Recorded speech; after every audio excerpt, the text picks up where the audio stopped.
Hi students, welcome to வேதம் maths. நம்ம 10ஆம் வகுப்பு இயற்கணிதம் பயிற்சி 3.19 செகண்ட் சம் பார்க்கலாம். என்ன கொடுத்துருக்காங்க? அணி ஏயின் வரிசை PQ மற்றும் அணி பியோட வரிசை QR இரு அணிகளையும் பெருக்க முடியும் எனில் அப்போ AB மற்றும் BA ஆகியவற்றின் வரிசையை காண்க. இரண்டு அணியும் பெருக்க முடியும்னா நமக்கு என்ன கண்டிஷன் தெரியும்? A அணியில் இருக்கிற நிரல்களின் எண்ணிக்கையும் B அணியில் இருக்கிற நிறைகளின் எண்ணிக்கையும் சமமாக இருக்கணும். சமமாக இருந்தால் இரண்டு அணிகளை பெருக்கலாம்.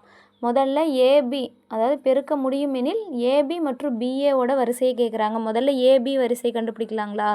முதல்ல ஏபி வரிசை என்ன? ஏவோட வரிசை என்ன கொடுத்துருக்காங்க? PQங்களா?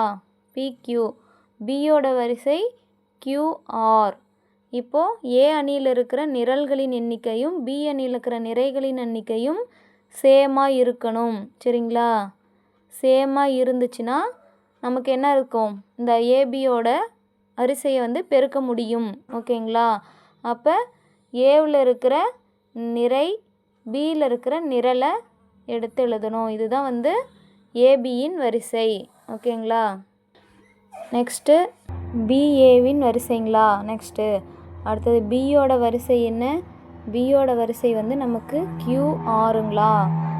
ஏவோட வரிசை PQ.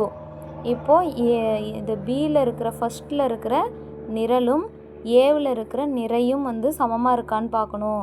நமக்கு சமமாக இருக்குங்களா? இல்லை. இங்கே R இருக்குது, இங்கே P இருக்குது. அப்போ P நாட் ஈக்குவல் டு Rங்களா? ஸோ நமக்கு இந்த பியின் வரிசை காண முடியாது. ஓகேங்களா?